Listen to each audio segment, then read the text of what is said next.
Welcome to American Education FM, everybody. I'm Dr. Sean Brooks. Ladies and gentlemen, welcome. Let me dive right in here. First of all, I understand that Trump is going to be giving a evening address. This is actually something that I spoke about actually not that long ago, even to some family members. I think it was certainly my parents, and I was basically saying, again, if he wants to get something done and he wants to wake up the American people, going through the media isn't necessarily the way to do it. But tuning into the regular scheduled broadcast of whatever shit show that you're watching in the evening, and then coming on and openly saying, we have evidence of election fraud, or we have evidence of treasonous behavior, or we have this or we have that. That's the way that you force the media to discuss the issue, is by breaking through the media, not giving it to them to sort of decide whether or not they want to discuss it or not. You basically just, again, thrust it upon them, and then they don't have a choice.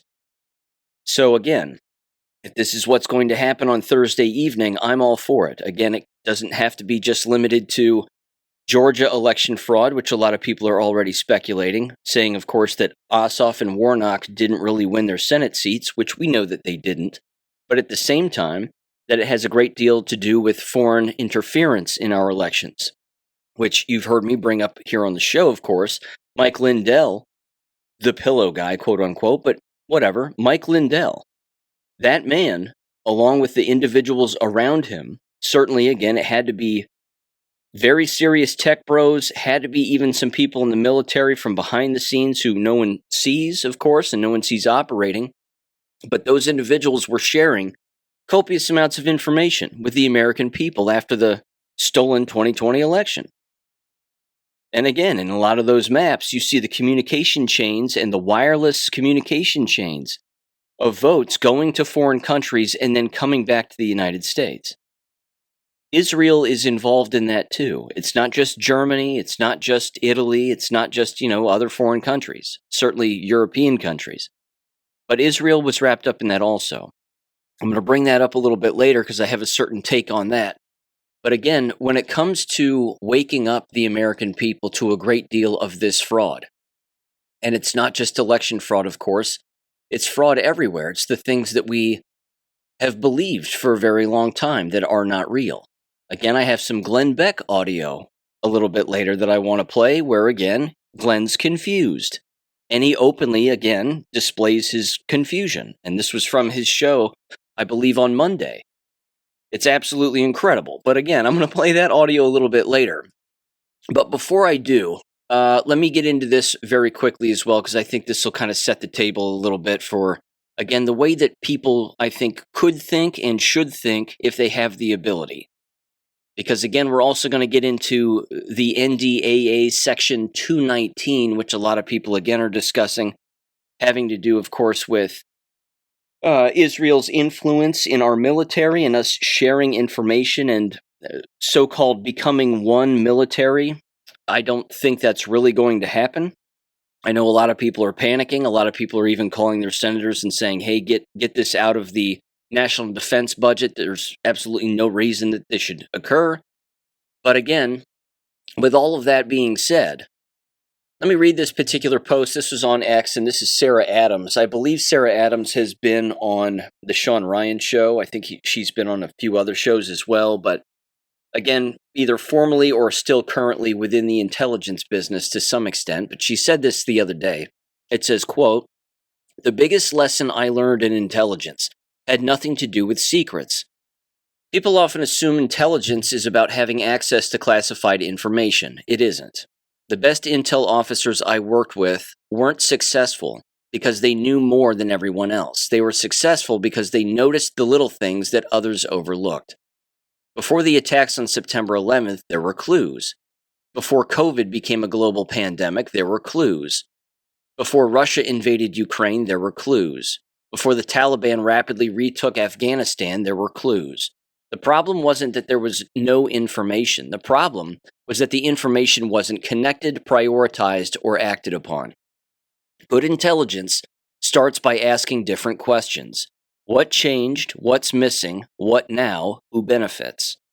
Those same questions matter just as much as outside the intelligence world. Whether you're evaluating a news story, making a business decision, preparing for hurricane season, or simply trying to understand what's happening around you, the goal isn't to know everything. It's to recognize patterns before everyone else does. One unusual event rarely tells you much, but when several small indicators all begin pointing in the same direction, that's when you should pay attention. Your goal is not to predict the future, it's to reduce a surprise. The next time a major story breaks, don't immediately ask whether it's true or false. Ask, what do we actually know? What information is still missing? Who benefits from this narrative? Has something like this happened before, and what would change my mind? Most people consume information. Think like an analyst instead. The world doesn't need more opinions. It needs more people willing to slow down, ask better questions, and pay attention." Unquote. I completely agree with her. And as we know, there are endless professions that exist across America and across the world that don't allow the individuals who work within to think that way and to think critically about, again, what they're actually doing. For example, the school system. Why does the school system exist the way that it does? Why is it immovable? Why is it always the same and yet consistently changing in a negative, more controlling direction? There are answers to these questions. We, of course, have arrived at the ultimate answer to that question, which is, it's a brainwashing camp. It's designed to brainwash generation after generation of people, regardless of the nation in which they live, because theoretically, the education system is generally the exact same everywhere. The information being taught is not accurate. The people delivering the information don't know what they're really teaching, and they don't know that the content that they're teaching is inaccurate. That's why you see the conflict that you see. It's the knowledgeable versus the unknowledgeable. It's the literate versus the illiterate. It's the awake versus the brainwashed. Anytime you have that kind of a division within society, well, you're going to get everything that you end up seeing.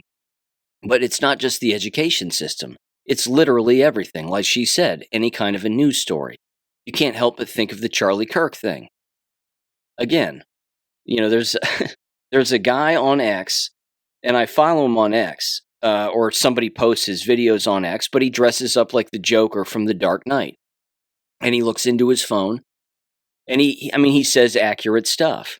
But one of the things that he said in one of his posts, and again, it could have been on TikTok or whatever it was, but either way, and I'm not on TikTok, but I saw his video on X, and he basically said, anytime that you hear of a particular story, or you hear of anything, and some of it seems completely off, then the entire thing is a lie.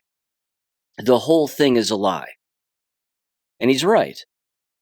Again, if a news story is running with only one particular angle all of the time, the thing that they're discussing is a lie. That's the aspect, again, of endless subjects that people need to fully grasp and fully understand. Is that a lot of these operations that are taking place, again, are fake. They're manufactured. Again, there are copious amounts of people out there saying that the Lindsey Graham death didn't really happen the way that it happened. Either that he's really dead or that he's not. Again, I don't know. I really don't know. I know that the timeline of him going to Ukraine to give a speech in a drone factory for 40 minutes with a 20-hour flight both ways doesn't necessarily add up. It's possible he got back here on Saturday evening and then died immediately upon returning, or something along those lines. Again, I don't know. I'm not sure I care one way or another, but something is moving in a particular direction, as I said in the last episode. Things are certainly shaking out to be a certain way on purpose. I want to read this quick post, which was on greatawakening.win, and this is a theory, again, that's been bouncing around a little while. And again, it's not about making predictions or even, again, trying to cover particular bases so that if something happens, you can say, oh, I was right about that. See, I told you so. That's not it.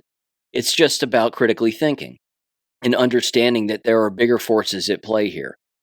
Donald Trump himself has made a number of different comments over the last, I'd say, month or so that have been rather interesting. He's openly said, well, I'm not going to be around much longer, and you're going to miss me when I'm gone, and I might not be here forever. And then you hear about all these different threats. a threat against Air Force One, the Butler, Pennsylvania thing, him, of course, shutting that entire investigation down and saying, well, we're done with it. We already know what happened. Again, that should prove to people that that was a particular operation.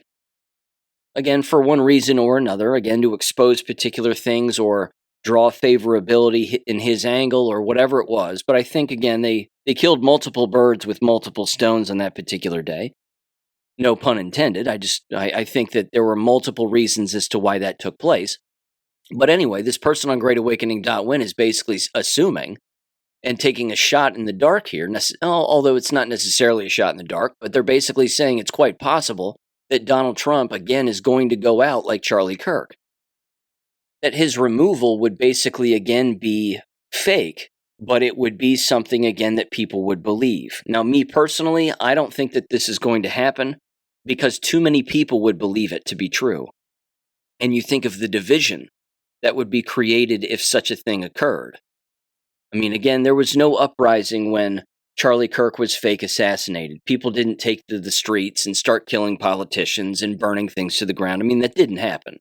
There were debates and there were people questioning the narrative, which is great. And then, of course, there were people running with the entire story, and then his fake wife comes out on TV and fake cries and the whole thing. It was laughable. But we've experienced so many of these psychological operations, I'm not sure another one would be a good idea. That's my 2 cents, but either way, here's what this person said. They said, quote, "Don't get mad at me for saying this, but I think from my totally have," again, incomplete sentence, "have a Charlie Kirk-like exit. I do believe we are watching a show, and when that happens, it will be part of the show, but for all practical purposes, that will be when Trump exits the stage for good. He doesn't want to be remembered like Ronald Reagan, a pretty good president, who slowly declined after his presidency. He wants to be historic. Remember his meme, Trump forever, quote unquote? We keep saying, quote, when will the arrests happen? This certainly would be the catalyst that would bring on the anger and passion to arrest any elite, regardless of who they are. I believe we'll might seeing Trump starting to turn against Israel like Kirk did. When that happens, we know the end is soon. Quote, shot heard around the world might be more than a one-time thing. I can imagine the Q posts lining up perfectly once again. I don't want to scare anyone. In fact, it breaks my heart to say this, but as we are getting through this second term, I'm seeing this as a real possibility, unquote. Again, I don't necessarily agree with that. Again, I think that a psychological operation like that and lying about such a thing would create so much division, more so than the division that already exists, that you would have, again, multiple fractions basically saying, well, it was fake, and then other people saying it's real, and then again, people celebrating it, losing their jobs over it like they did with the Charlie Kirk thing. I mean, it would just be all of it all over again. I know for a fact you cannot build a nation and make a nation stronger through lying. And then getting individuals to believe lies and then force those lies down people's throats to demoralize endless people who know that what they just saw isn't something that's actually real. It's just not, it just doesn't work. It's not a way to make our nation any stronger and make our people more independent. It would make people more dependent on a fake right-wing media that's already lying to copious amounts of people. So I'm hoping that doesn't happen because I don't think more psychological operations are the answer. But with that said, let me get into the election foreign interference here and the NDAA, specifically Section 219, because I did want to cover this as well. Okay, this was from CNBC, so again, forgive the outlet here.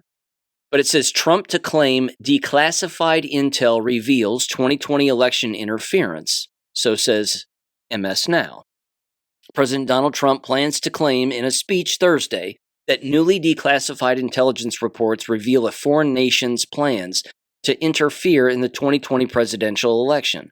CIA Director John Ratcliffe, Acting Director of National Intelligence Bill Pulte, and FBI Director Kash Patel and Homeland Security Secretary Mark Wayne Mullen will join Trump, according to MS Now, And Trump earlier said that he will make a speech to the nation on Thursday evening at 9 p.m. Eastern without providing further details.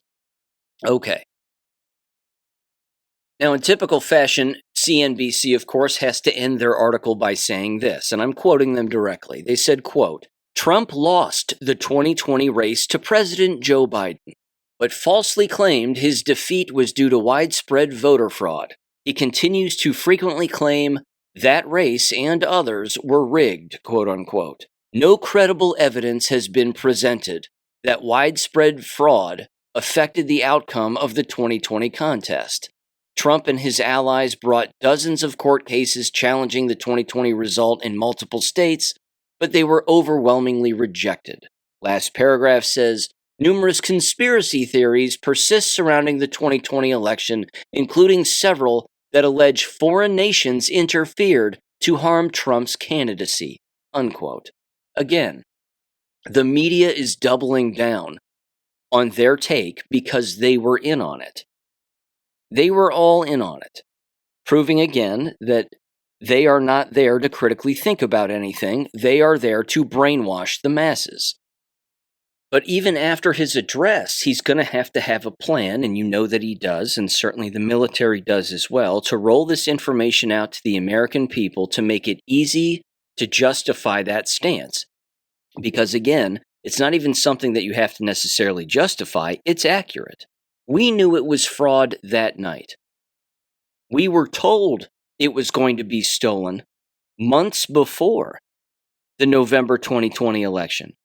Donald Trump even said so. Others were saying it and laying it out perfectly, and I, again, have laid it out on the show. It's in my storm books. I've put it everywhere, and it's all accurate.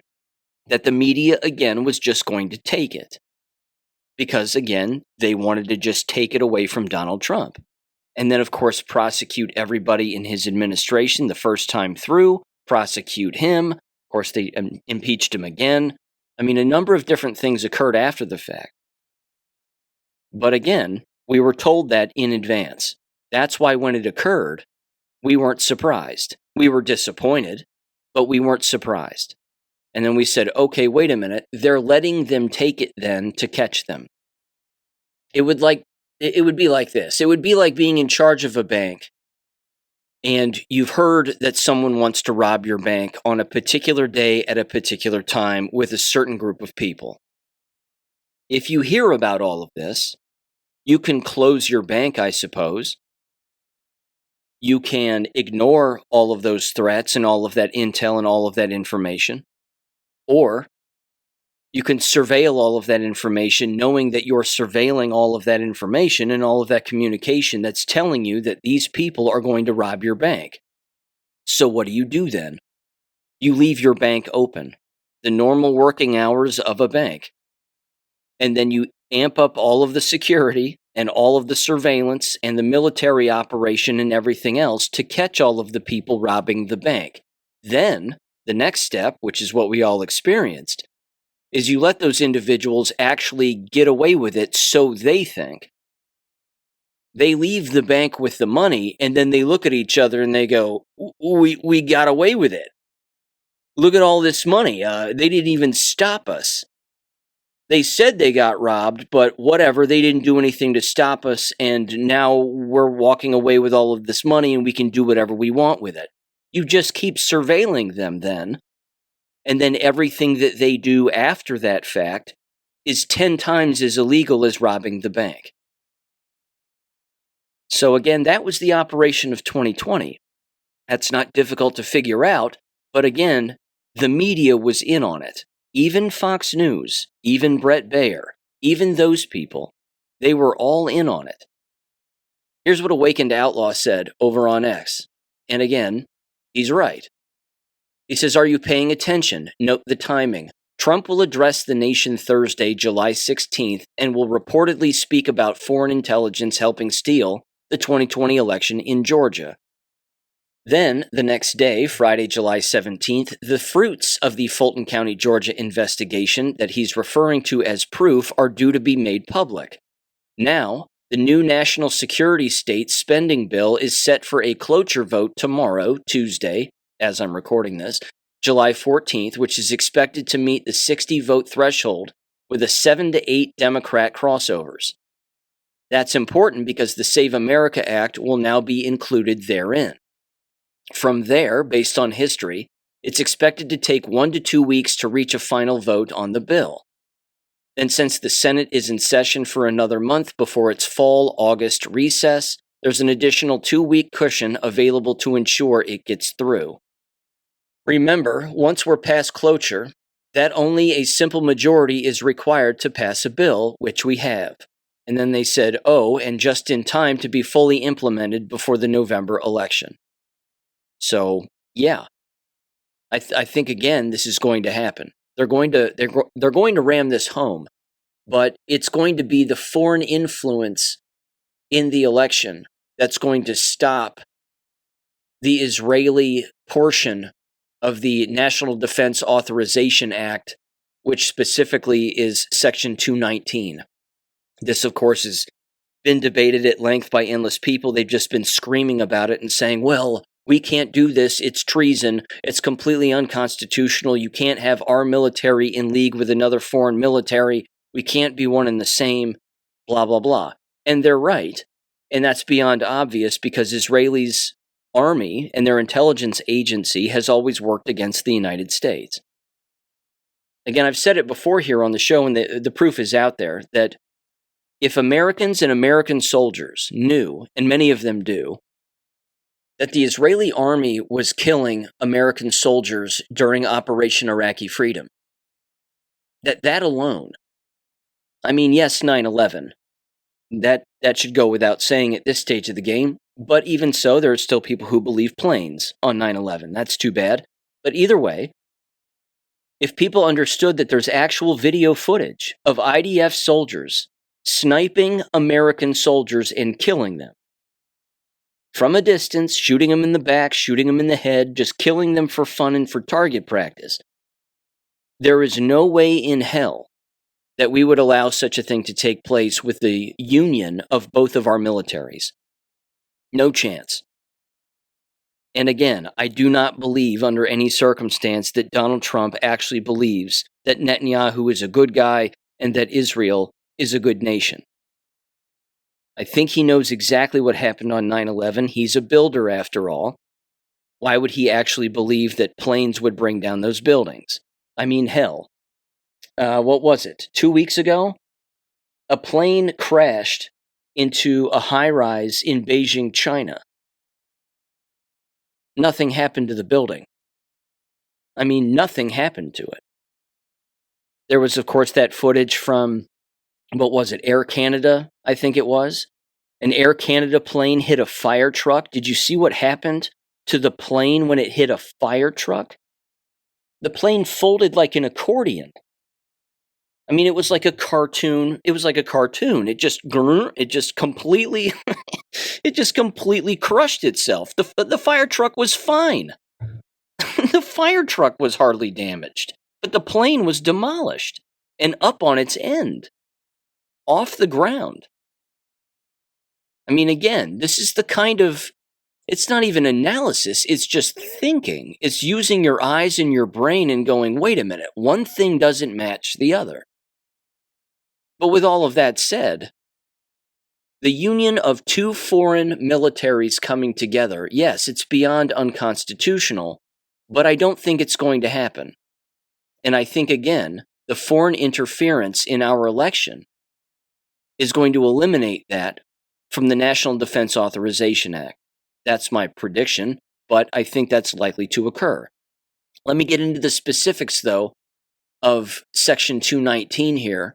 And this is Grok's summary and Grok's breakdown of it, and certainly of that legislation.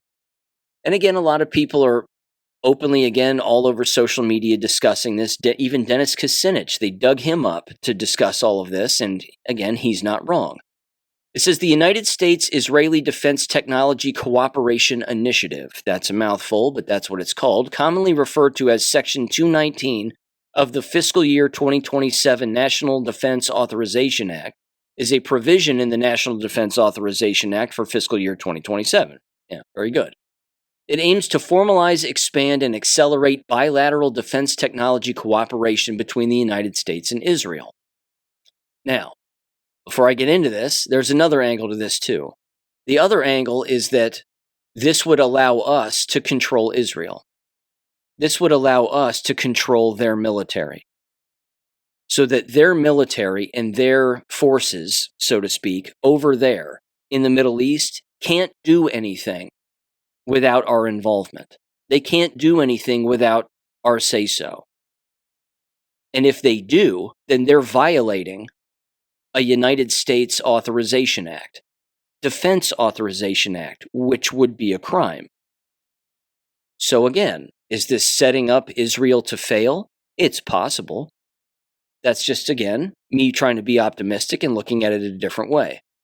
It goes on here. It says background and legislative history. It originated from the proposed standalone United States-Israel Futures Act, H.R. 7540, Section 3855, introduced in early 2026. When that bill did not advance independently, its core provision, the Defense Technology Cooperation Initiative, was incorporated into the annual NDAA. The House version, House Resolution 8800, initially Section 224, in the chairman's mark, numbered to Section 219. Senate version, Section 1217, with some substantive differences. It says, as of mid-2026, the provision advanced through the House and the Senate Armed Services Committees, Thomas Massey and Ro Khanna, to strike it via amendment failed in committee and were not made in order by the House Rules Committee. It's expected to remain in the final enacted NDAA a must-pass bill. It says the initiative builds on decades of existing U.S.-Israeli defense cooperation, for example, the Iron Dome, David's Sling, Arrow missile defense system, and various R&D programs, but creates a dedicated institutional structure to speed up integration of Israeli origin and jointly developed technologies into the U.S. military systems and programs of record. It says the core provision of the initiative is that the Secretary of Defense must designate an executive agent responsible for synchronizing cooperative efforts between the United States and Israel to expand and accelerate bilateral defense technology research, development, testing, evaluation, integration, and industrial cooperation. It says the executive agent, is focused primarily or solely on implementing this initiative. The executive agent has significant coordinating authority across the Department of Defense, with precedence over other DoD component heads under relevant DoD instructions. This allows the executive agent to align or influence efforts from entities like the Defense Innovation Unit, Missile Defense Agency, military departments, and others. It does not create joint command structures, transfer decision-making authority to Israel, or mandate the adoption of any specific technology. That's kind of interesting.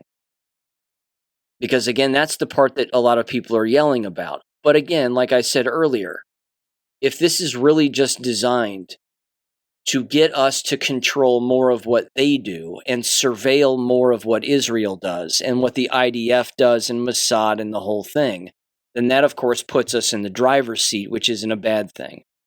Because like I said, if they start shooting from the hip like they always do and they start attacking random people, well, then they're violating this particular provision, which, again, isn't going to be good for them. So again, it goes on. Other responsibilities include identifying technologies, collaborative research, transition to procurement, industrial cooperation, coordination and deduplication, and other elements like promoting joint training, exercises, and information sharing mechanisms as appropriate. Now, I don't necessarily think that's a good thing. And again, lots of people have already spoken about this too, but you have apparently Israeli soldiers and IDF members training police officers in particular states and in particular cities. Again, I don't think that's a good move. Because is it leaning toward arresting people for so-called anti-Semitism? I mean, again, look at what's happening in the UK. You give a bunch of Muslims a badge and a taser and a nightstick, They're going to walk around, and again, they're openly going to arrest individuals who disagree with them. Why would that be any different in the United States? And of course, it does happen in the United States, which is an absolute abomination. But if you give individuals who happen to be Jewish that kind of leverage and that kind of power, I mean, you might end up with a serious problem. Now, again, this too is a bit concerning, unless, of course, we're going to be the ones controlling it, and good guys, hopefully, will be the ones running it and controlling it so that we can stop Israelis from basically screwing with it. At least, again, you would hope that that would be the case. But it says priority technology areas include the following: counter-drone, counter-unmanned systems, or CUAS, missile and air defense, artificial intelligence, autonomous systems, machine learning, quantum computing and related technologies, cybersecurity, electronic warfare, and digital resilience, directed energy weapons, and advanced sensing. So that's not a conspiracy theory because it's in the actual act itself, directed energy weapons, biotechnology, biomanufacturing, and medical defense. I don't like that at all, for obvious reasons. Subterranean operations and anti-tunneling, network integration and data fusion, and broader defense industrial base cooperation and co-production. Again, this is alarming. It's that kind of language that has a lot of people rather upset, and why not? The one thing that it does apparently is it does not authorize new funding. So there isn't necessarily more money going to this, apparently. It's just a shift. And as much as I hate him, Netanyahu even admitted this. He basically said, the money that you've normally provided us, which we shouldn't provide them a dime, but the money that we've normally given them in the past would no longer exist in that form and fashion. It would just be shifted to this as a part of the so-called agreement. But again, I don't know. Again, this is an odd one because there are lots of ins and outs with this. There's a lot of ways to analyze this, look at it, make particular predictions if a person wanted to. I can see a number of different angles with it, but is it concerning at face value? Of course it is. Is the devil in the details a little bit? Probably. Are there certain aspects of this that could be a positive thing? I think so. But again, if it's truly designed to control more of what Israel does in the Middle East and stop them from doing the things that they've been doing, then I say great. I find it not likely, not impossible, just not likely, that the opposite would occur. That it would become this opportunity for the Israeli government to control our military. I mean, we just got out of the maritime law stuff with Great Britain. And of course, that's not being discussed by hardly anybody because, again, why would it? Because they don't understand maritime law to begin with. Certainly not dating back to the Revolution, which is one of the things that ended the war, was that agreement. But now that that's gone, certainly there's ample evidence, I think, that points in that direction. Why is it that we would all of a sudden gain back our military might, certainly from a Navy standpoint, from Great Britain, to just hand it over to Israel? Again, I don't see that being the case, but I think time will tell on all of this. And again, I think we'll be able to notice it in actual action, that if Israel stops doing the things that they're doing, then that should show that we're actually in charge. And if they keep screwing around and then they're held accountable, that should show people that we are in charge. So time will tell on all this, but we'll see if it even makes it. Because again, if Israel was involved in the 2020 election fraud, why would we want them involved with anything having to do with us ever? I don't think we would. So very quietly, this particular provision of the National Defense Authorization Act may go away. We shall see, though. Okay, let me shift gears here. I've got some audio to play. This will be funny. I've already listened to a great deal of this, and it is astounding. The rationalization of Glenn Beck and his rationalization of numerous subjects, specifically Jews controlling a number of different things, is absolutely astounding. But the other day, my mom was listening to him because she likes to tune in, as I used to do back in the day, and listen to some of the stupid shit that he brings up.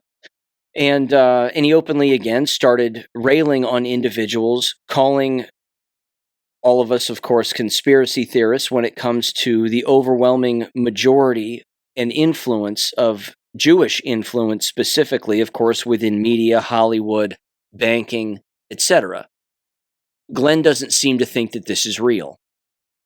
And he thinks, again, that this is a younger generation problem and that he's going to be taking some time away from the show to speak with his children over a 2-week vacation or so about all of this and what they're experiencing as they are both away at college and however old they are and doing whatever it is that they're doing, because they're hearing lots of different things too. But they'll come home to Daddy Glenn, and Daddy Glenn will explain the truth to them about everything and real American history, because remember, he's a pseudo-history professor, so he likes to think. Of course, he likes to think he's a real history professor, but yeah.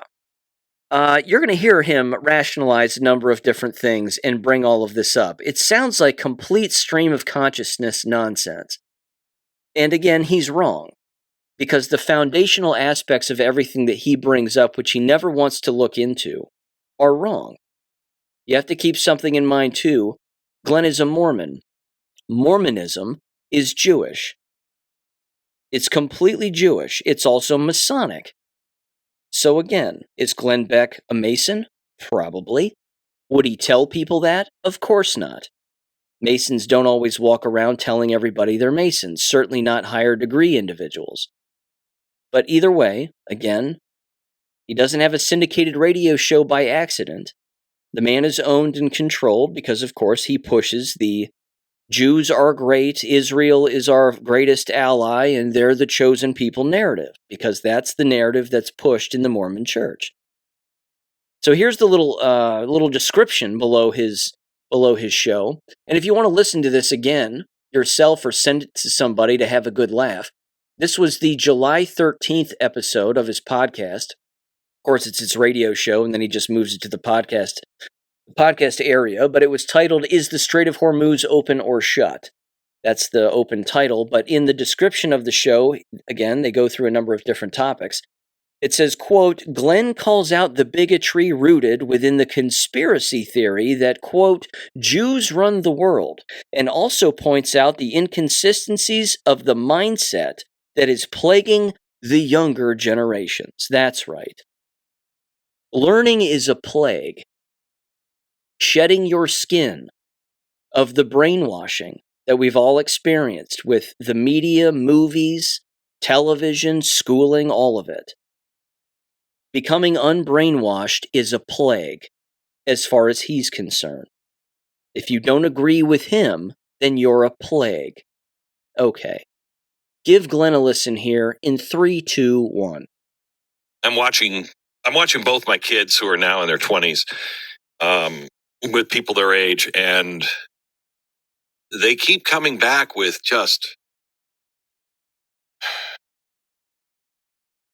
crazy things, just crazy things. Jews run the world.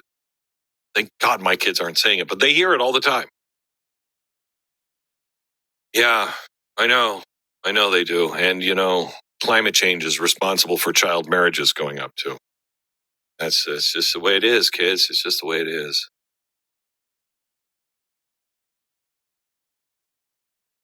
I'm going to take a couple of weeks off here in a few weeks. I'm going to just spend it with my kids, because I'm very concerned. I'm going to take them to school on a couple of things, because they have to know, and I'm trying to figure it out too in my life. How do I teach my kids? Maybe I'll learn something and be able to share it with you when I get back off of vacation. But because if my kids don't know it, I mean, and they do, they're just swimming in this sea that is so crazy, anti-American, anti-capitalism, hates the Jews. Gosh, I can't. Can I? Let me address something on this.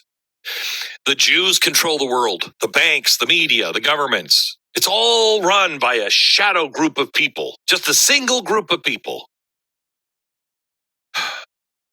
All right, let me give you the courtesy, if you believe some of that. Let me just give you the courtesy of, let me take the strongest version of, what pulls people towards this and show you where the lines are crossed here. Here's the part with something real in it. People look around and they see that power is not answering to them. Okay. That's where a lot of this is coming from. They see banks bailed out while mainstream gets the bill, and mom and dad were put out on the street. They see a media that says the same thing all the time at the same time. They see Hollywood, and this is not. And then they notice something, because it's true, that some in those world, the Jewish names show up more often than, the 0.2% the world would predict. Okay. And there's something that's not an accident.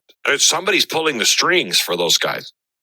And once you have the villain, then everything else just snaps in place and you don't have to worry about it. And the world just feels like it makes sense because I could just blame and I understand the hunger for blaming somebody. That hunger is real. Grievance is real. But let me try to explain, so you can explain it to your kids, how this all just falls apart here. Let's start with the smoking gun, the overrepresentation, okay? Jews, they're all in the banking industry. Okay, why is that, do you suppose? If you travel at all and you learn history and you see the Jewish ghettos all over Europe, you start to ask yourself, what was life like back then? Because they were banned from owning any land. Okay, Christian Europe said no Jew can own any land. You couldn't get into any of the guilds, so you weren't Masons or anything else. They were locked out of almost every respectable trade, which left them to deal with the one thing nobody else was permitted to do: lend money at interest.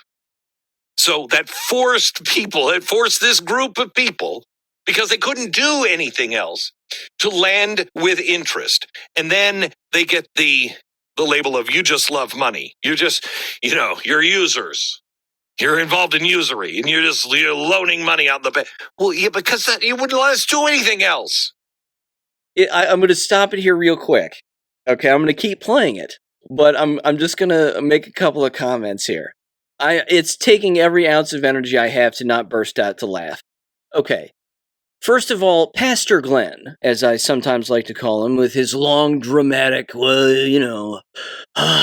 his big, deep breaths and sighing, and I'm just so frustrated that no one agrees with me. Okay. Did you hear what he just said, though?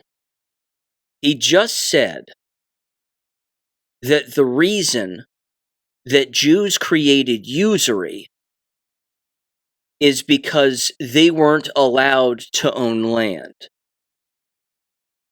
That's his story. He's sticking to it. That's the dumbest thing I've ever heard. Because they created usury, which is against the law, and they attempted to do it everywhere, not so that they could get things that they were being banned from having, which he'll never answer that question. Why were they being kicked out of all of those countries? Was it just because they blindly hated them? No, there were reasons for it. They were clipping coins, Glenn. They were stealing. They were engaging in blood sacrifices of children, animals, and trying to normalize all of this. Now, of course, they use the media to show everybody their blood sacrifices, their money stealing, 1,000 other things. Not to mention, to create usury, you have to be in charge of the banks to begin with, which they have been. Again, I'd call him retarded, but I think that's an understatement. He's confused, to say the least. He has no grasp of real history whatsoever, and he comes right up to actually answering potentially a question. But he doesn't want to ask the question that has to be asked first before you can arrive at an answer. He just says, well, this is the way that this is because this happened because I said so. No, there's a deeper history to it. There's a pattern of behavior historically from individuals who happen to be Jewish. Again, is it all of them? Of course not. That's impossible. It's mathematically impossible. But he just admitted to the overrepresentation, and he doesn't see that as being an actual thing. That there's a reason why that's the case. Now, I don't want to get off on a tangent, but I will say this. It's not uncommon for races of people, and Jews are a race of people, it's not a religion, it's a race, that they tend to hire their own. That's, again, not uncommon. Blacks tend to hire blacks, Asians tend to hire Asians, Hispanics hire Hispanics, whites, somehow, along the way, figured that hiring a little bit of everybody was a good thing. I'm not saying if that's true or if that's not true, or a good thing or a bad thing. I'm just saying that they tended to do that for one reason or another. But remember, if whites hire whites, they're racists. But if any other race aligns themselves with their own race, that's not racism. Again, I feel kind of bad for Glenn. He has a substantial audience, I think, and there are people, again, who listen to him and actually believe what he's saying. Now, next, of course, right now, he's going to go into Hollywood. Give him a listen in 3, 2, 1. Hollywood. Why is there an overrepresentation in Hollywood? Because the established industries wouldn't hire immigrants. And the one thing about Jewish people is they're entrepreneurial. Okay? And so they went and they created a brand new industry that nobody else had claimed yet. That's not the fingerprint of conspiracy. That's the scar tissue opposite of power. It's what people do when every other door is bolted but one.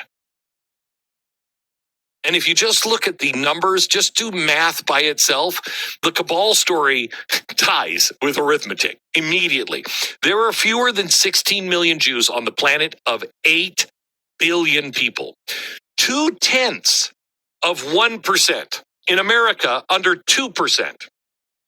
Let's just do the math here. So you're telling me now that 0.2% of the entire human race is secretly running every government, every bank, every newsroom, every movie studio, across every rival language, across all borders, all nationalities for generations, and has never once been caught? I mean, that is honestly, that's not a theory of power. That's a magic spell. That's what that is. Allow me to correct Glenn's math, and then I'll keep playing his audio. Never once been caught? Glenn, they've been caught thousands of times. Thousands. And thousands and thousands of times. They've been kicked out of over 100+ countries. Why? Because they've been caught stealing, raping, murdering, overthrowing governments, coin clipping, blood sacrifices, like I said earlier, and endless other things, human trafficking, prostitution. But Glenn thinks they've never been caught once. They've never been caught one time. But again, let me fix his math. He seems to believe that if they make up the vast minority of the world's population, it's impossible for them to control aspects of government, if not multiple governments, and have influence within those governments. Well, if they run the banking system, then you control the government. Who was it? Stalin? Lenin? Someone along those lines openly said if you control the money, it was probably the Rothschilds. If you control the money, then you control the levers of power. Well, yeah. Who controls the money? But let's again shoot apart his math even more. If he finds it impossible that a small group of people can control a massive amount of people, look at our own government. Look at any government. How many people are in the United States? How many citizens exist in the United States? It's approximately 342.6 million people. 342.6 million. How many politicians exist in Washington, D.C.? 535. That's 435 representatives, 100 senators. That's not including the president, the vice president, or any other federal workers within the three-letter agencies that exist within government, but it still isn't going to total up to 342.6 million people. It's going to be the vast minority of people. Do those individuals in Washington, D.C. control a great deal over the rest of us people? Sure they do. What about state governments? Do they make up the vast majority of the citizens within a state government? No. There's no logic behind anything he's saying. He's an idiot. He's a complete fool. And he continues. Give him a listen here in 3, 2, 1. And if you look for the contradictions, this is the tell. Every bit of propaganda, all the same propaganda that blames the Jews for being arch capitalists, they run the world, you know, they're making all the money. They're the greedy bankers. At the same time, they're also the masterminds of communism, the thing that was invented to destroy capitalism. So, wait, they're the puppets of Wall Street and the Kremlin at the same time? Can't happen. Can't happen. Both cannot be true. But the evidence is just whatever you already hate with a Jewish face stapled on it. That's all it is. You know, it's amazing when you start to do your homework on some of this stuff, which we have to do, because you might not think this matters. It does. It is the canary in the coal mine for every civilization that dies out. This is the canary. And the canary's about to die. And we're still in the cave. We're still in the mine. But it has a birth certificate. So let me take you to this. The master text, the one that every version traces back, you know, to all of these things trace right back to the protocols of the elders of Zion. Well, first of all, it's a forgery. It's not even disputed. It's not controversial at all. It is proven. It's a documented forgery, cooked up. I mean, you want to go ahead and base your whole life on something cooked up by the secret police of the Russian Tsar around 1903? He was frightened, failing regime, had to blame somebody, so he comes up with this. And I mean, if it didn't make you so furious, it would be so laughable. Huge sections of it were plagiarized, word for word. And it was plagiarized from a satire that was written in France in 1864. Maurice Joly, I think, is the guy who wrote it. And it's a book that had nothing to do with Jews at all. It's about the tyranny of Napoleon, and the forgers just crossed out Napoleon and wrote in the Jews. I got to get me a copy of this book. Because I have the Protocols of the Elders of Zion. I have all that. I mean, it's remarkable. You know who I have? I have the, what was it? I'm trying to remember, because it's not called the Elders of the Protocols of the Elders of Zion. I can't remember, but it was published by Henry Ford years ago. 1921, a reporter for the Times of London took this text from 1864 that's about Napoleon and puts them side by side and is like, Elders of Zion, what do you think? Plagiarized from the French, a satire. But it doesn't matter, because Henry Ford had already printed 500,000 copies of it right here in America. Our museum has some of them. Nazis handed it out to their school children, and we know where the road ended. So I guess I'm spending my breath on this because Not because the lie is offensive, although it is. It's a thought terminating lie. Once you start going down this, and Jason was just giving the numbers. I just told you that 40% now, well, let me see where it is here. Jason, almost half of American Muslims, here it is, have a favorable view of Hamas. Half of Muslim Americans. That's not Islamist, although I would categorize that as an Islamist view. This is just regular Muslim Americans. 44% have a favorable view of Hamas. That is only going to get worse the more we play footsie with this. So it matters. It really, really matters. We've got to pay attention to these things because it's just going to continue to spread. And this is the laziest trick in all of human history. It takes something real and complicated and infuriating, and it takes all of these things, the corrupt banks and the captured media and the unaccountable elites, all of them worth fighting, and replaces, all of this stuff with an ancient scapegoat and lies.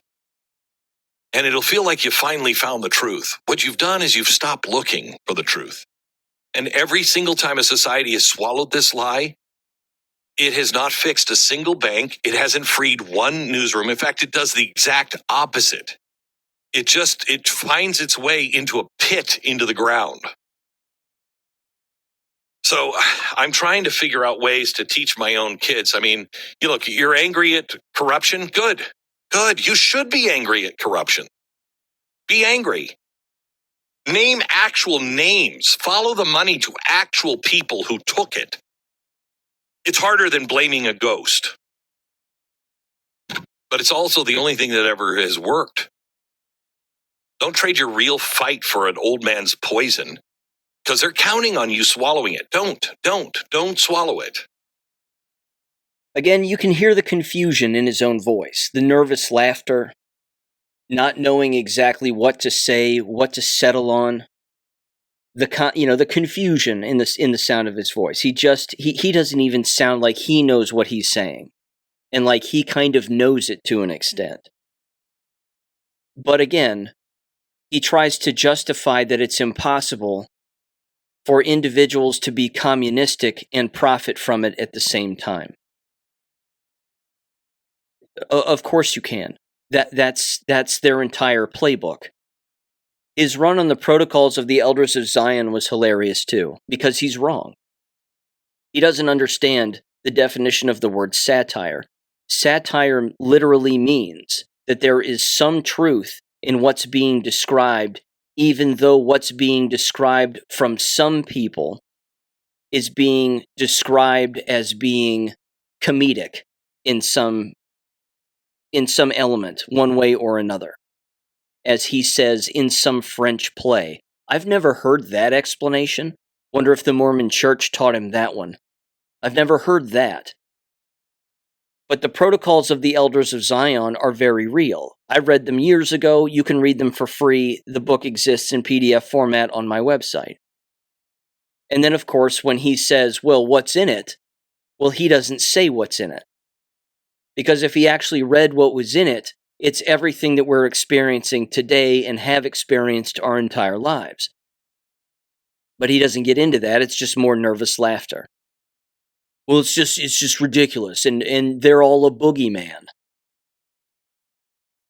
That it's just a boogeyman, that it's just a scapegoat. No, it isn't. No, it isn't. There are enemies of this world. Always have been. Of multiple races.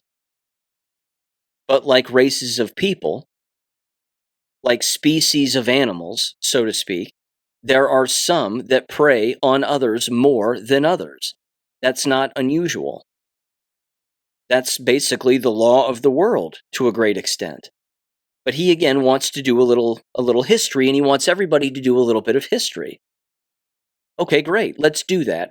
First of all, it's even been stated And again, the times were a little different, but it's been stated that communism and its origins sort of stemmed from even philosophers like Plato, who was a student of Socrates, specifically when it came to basically everybody owning an equal share of everything. Because, of course, those guys back then weren't a fan of government. They didn't like it. It was corrupt. It was disgusting. Yes, they were involved to a great extent, along with, of course, the degradation that existed within those communities and perpetuating all of that. But I understand, again, his angle from back in the day that if everybody just owned everything equally, then there wouldn't be division and evil and stealing and murder and this, that, and the other. Turns out not true. There's always people that want more, even if those people have nothing and feel like they're controlling everything. They still want more, like Karl Marx, for example. Not his real name, but he, of course, was a full-blown communist, and he died penniless. He didn't have any money, but he was a communist, and, Glenn, he was Jewish. Now, before Karl Marx, there were endless communists who happened to be Jewish. Lots of them, as a matter of fact. All throughout history. 1600s, 1700s, 1800s. One in particular I'd like to bring up, which I haven't brought up on the show before, but I made a post about this on X and on Gab, because again, a lot of people are talking about the Democratic Socialists of America and communism and communism. And everybody loves to point at a Muslim on TV and say they're a communist. And everybody likes to point at an Asian or China as a country and say, look, communists. But Muslims didn't create communism, and neither did the Chinese. They learned it. And they learned it from Jews because they were the ones who created it. Here's the post I made. I said, quote, with all the talk these days about communism, people need to know who created it and why. Moses Hess, Jewish philosopher, 1812 to 1875, has been dubbed the prophet of communism and Zionism because in his writings he coined the basic concepts of both political movements. See, they're political movements, even Zionism. It doesn't mean Israel's right to exist. It's a political movement. And this post, by the way, that I reposted on my social media was written by somebody else. I didn't actually write this. It was another post on an anonymous chat board. But anyway, moving on. It said his writings again coined the basic concepts of both political movements, even though he did not construct a detailed ideology for either of them. Unlike Marx, Hess was born into an Orthodox Jewish family and was even trained as a rabbi. Thus, he was steeped in Judaism and Judaic culture, and his upbringing in a thoroughly Jewish environment must have had a decisive influence on the development of both his communist and Zionist concepts. Hess first developed his communist ideas, which were essentially idealistic rather than materialistic in manner of Marx. For that reason, Marx and Engels dismissed him as a romantic socialist whose philosophy was not scientific, quote-unquote, as they claimed theirs was. Nevertheless, many of Marx's own core concepts were borrowed from Hess's writings.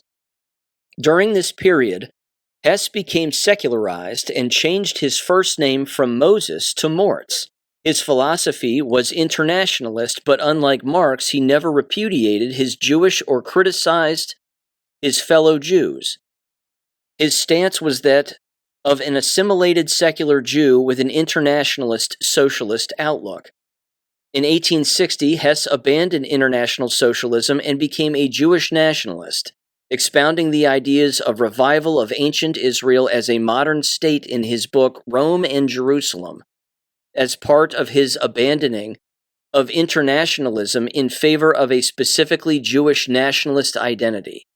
That, by the way, that book was the book that was being read by Netanyahu in an interview that he did not that long ago, I believe, when he was in France.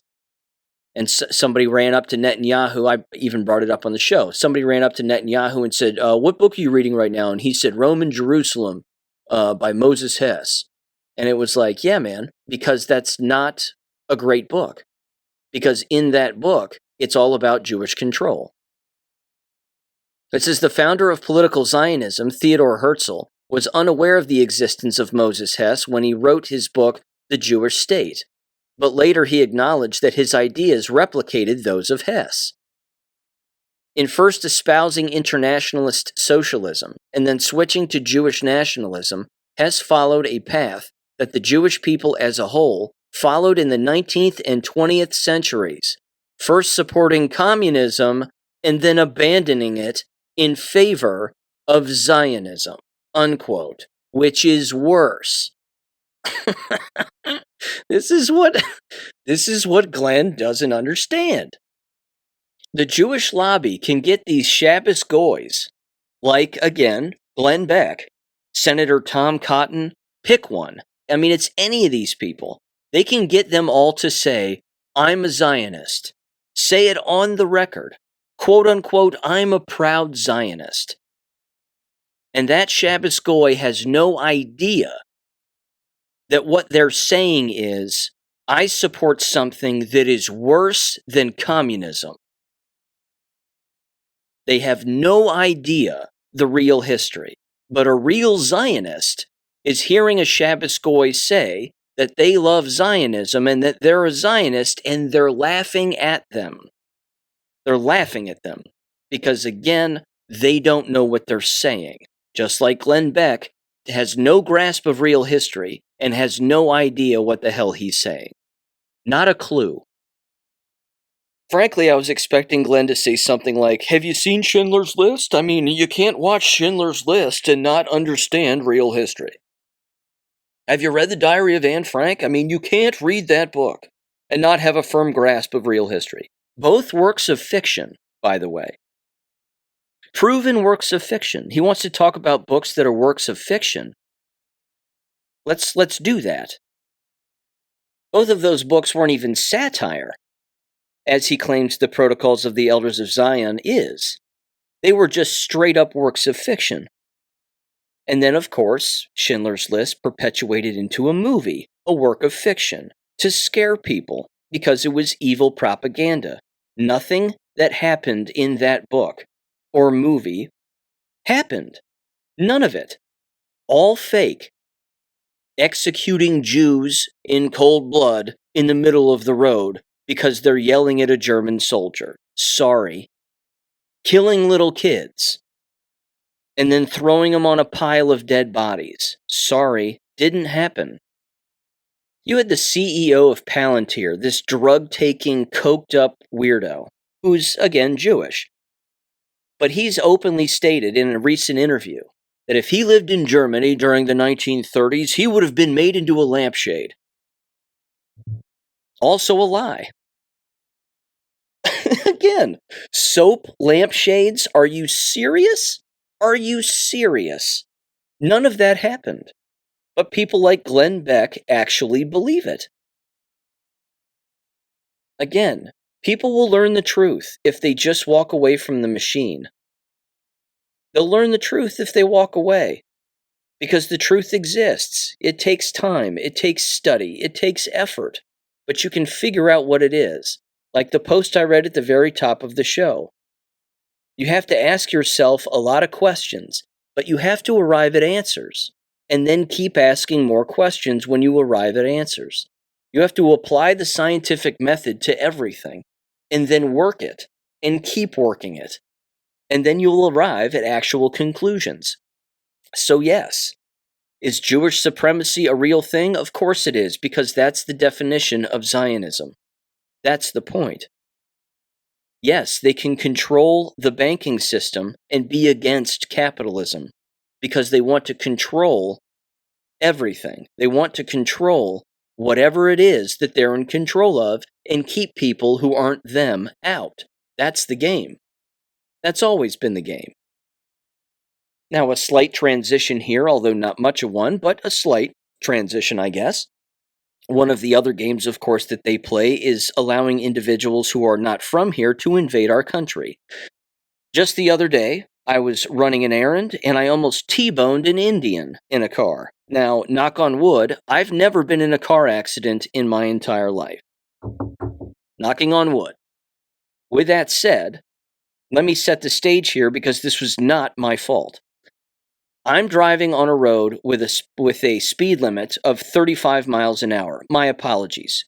I think it's 25 miles an hour. It used to be 35, then they dropped it because they're communists. But anyway, they dropped it to 25 miles an hour. I'm driving 25, 30 miles an hour, somewhere in that range.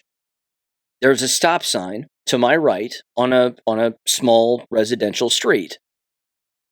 An Indian in a 4-door blue car, small little sedan. I think he may have had Indiana plates, not entirely sure. Could have been Ohio plates, but this guy was Indian. I mean, he had the mustache, the whole thing. He flies through this stop sign, flies through it. I slam on my brakes, and he just keeps going. There was zero hesitation in this guy's accelerator pedal. I mean, in his leg. There was just no hesitation. Didn't even think about touching the brakes, didn't even think about stopping, nothing. We just stared at each other, and I just pointed at him as he drove past me. So I'm driving straight, he's coming from my right-hand side, blows right through a stop sign, doesn't look either way, and then again, he's right around me. Now, because I had an errand to run, and all of it happened so quickly, I didn't really get to do what I wanted to do, and in retrospect, what I should have done was just do a U-turn in the middle of the road and follow him and call the police, because I'd venture to guess that he's driving illegally. Again, it's a hypothesis, but I'm probably 90% accurate. Either way, my question is whether or not you can even do that legally. Could I follow somebody who almost hits me, call the police, wait for the police to show up, and trail me, and then pull the guy over? I don't want to be that guy, because, I mean, again, I had things to do. But again, in the heat of the moment, I wasn't even thinking about trailing him, but I thought, well, what if I did? Can they actually pull him over? Again, I don't have any proof, other than my word against his, that he blew through a stop sign. But, yeah. I guess it's just a word of warning. Watch out, ladies and gentlemen. The foreigners are behind the wheel. Doesn't matter how small the town is, doesn't matter how white your town is. These individuals can't read. They don't adhere to stop signs. I've never, well, I don't want to say never. I think I did it once or twice. Blown through a stop sign completely. The first time I did it, I was test driving a car when I was a teenager, and I didn't even see the stop sign because I was driving in a rural road where I'd never even been before. So that's my excuse. But either way, I mean, this was a full-grown adult.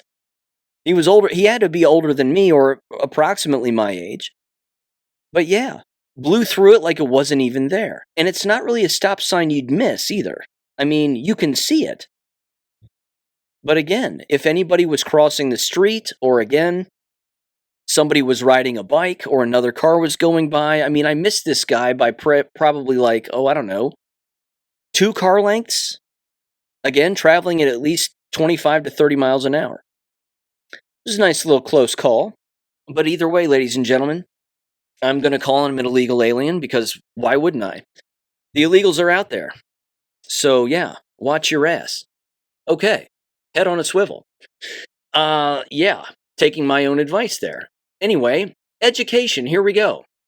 2 stories, very quickly. Zero Hedge, this won't shock anybody. This was from last Wednesday, although worth bringing up yet again. It was titled, "Some College Students Are Testing at the Level of 10-Year-Olds." Of course they are. And if you don't believe me, and again, I'm not picking on him. I think I've mentioned him maybe once on the show, maybe I haven't. But Lawrence B. Jones of Fox and Friends in the Morning, bless his heart, he has a hard time reading. And again, he's in the news business, and his job is to just read what's on the screen and then comprehend what he's reading, and then, of course, ask questions if he conducts an interview, but then, of course, comprehend the questions that he's asking and the answers that he receives and 1,000 other things. But either way, reading and literacy is kind of the base foundation of that job, we'll say. Being able to string words together to make a coherent sentence. He has a hard time doing that. If you don't believe me, turn on Fox and Friends in the morning and watch him. When there are words on the screen, he struggles. Again, he was a DEI hire. That's too bad, but yeah, the guy has a hard time reading. But based on this story, it's not surprising. It goes on, it says, "Are you smarter than a fourth grader? Gone are the days of the university freshman reading classical philosophers like Plato or contemporary pedagogues like Ta-Nehisi Coates. These days, incoming college students are lucky if they can get through Judy Blume's Tales of a Fourth Grade Nothing. According to a new survey of adult skills conducted by the Organization for Economic Cooperation and Development, a forum of 38 high-income, predominantly Western countries, a not insignificant number of adult students enrolled in higher education are now reading and doing math at a level which, in a more functional society, would be alarming for a middle schooler. The survey, first spotted by The Economist, tested around 160,000 people of all ages across all 38 member states. It found that across all OECD member countries, a full 8% of college students are reading at the level of a 10-year-old, if not worse. While countries like Germany and France rang in at under 5%, countries like Poland, Israel, and the United States blew the curve at 21, 20, and 14%, respectively. The numbers aren't much better when it comes to math. Across OECD countries, 9% of college students do math at or below a 10-year-old level. In Italy, the United States, and Slovakia, that figure jumps to over 15%, only outdone by Israel, where roughly 21% of college students were underachieving at the same low benchmark. Probably the inbreeding, if I had to take a guess. That's right, Glenn. Inbreeding takes place over there. It seems there are numerous compounding explanations for these test results. Pandemic-era learning gaps, there you go, the old pandemic excuse again, leading to lower levels of preparation, declining college enrollment, forcing schools to lower admission standards, and lower levels of public funding for education, to name a few. The results also coincide with the explosion of large language models like ChatGPT, which by many accounts have carved out a new floor for academic failure in both K-12 and college-level education. While there's no denying how complicated the issue is, there is evidence that removing technology from classrooms altogether could offer an immediate boost. In one classroom in Minneapolis, for example, a literature and English teacher banned phones and laptops, requiring all coursework to be done on pencil and paper. Well, the reason for that, of course, was because of the high Somali population. It was because they just didn't know English, period. It says, as the school year started in September, just 46% of the students involved said that they felt confident about their reading skills. A few months later in February, that number stood at 95%. Though it's just one classroom, something is clearly off the rails in the education system of the richest countries in the world. And the longer it goes unaddressed, the more students will be pushed into the world with the reading skills of fourth graders, unquote. Yeah. You have K-12 instructors and college professors who have low literacy skills as well. Don't believe me? Ask an American K-12 school employee, what was the last nonfiction book you read? That's the silence you'll hear. It will be silence because they don't read. They don't read to learn. Somewhere along the line, educators in America, as school teachers and even as college professors, stopped reading. They stopped becoming students, which, as I've said, and it's true, if you cease being a student, you cease being an effective educator. That's the way it always works. Learning is a lifelong skill, as they'll tell you, but they don't practice it. Do as I say, not as I do. And of course, a lack of literacy and a lack of real history and a lack of everything, reading, writing, knowing about the real world, leads to, of course, practicing your own perversions and supporting social causes, quote unquote. This was over on Signal 99 Cincinnati, who I follow over there on X. They posted the following, quote, "We have questions. 1. Is it for youths and the juvenile court is hosting? Trust me, I'll get to the posts a little bit later, the actual pictures that they included. Does that mean minors must have a parent present? If their legal guardians are involved in this workshop, proceed to question 2. And then they said question 2, criminal record sealing? Are you freaking kidding me? You are the Hamilton County Juvenile Court. Why, for the love of all that is holy, why? It's not like Bloom's pretend court convicts juveniles anyway, still bad form. I truly hope Judge Bloom is not trying to interfere in the lives of juveniles without their parental consent. And then they said, vote for Susan Lucan in November and we can all get off of this ridiculous carnival ride. Here's a post from Hamilton County Juvenile Court on, I believe, Facebook, and it said the following. Hamilton County Juvenile Court will be hosting an Equality Ohio legal clinic in partnership with Cincinnati Pride and Trans Ohio for a free legal clinic for trans plus and LGBTQ plus youth on Monday, July 20th from 12 to 4 p.m. at the Hamilton County Juvenile Court Assessment Center, 264 William Howard Taft Road, Cincinnati, Ohio, 45219. Volunteer attorneys will be available to assist with name changes, gender marker updates, and criminal record sealing. If you have it, please bring your birth certificate.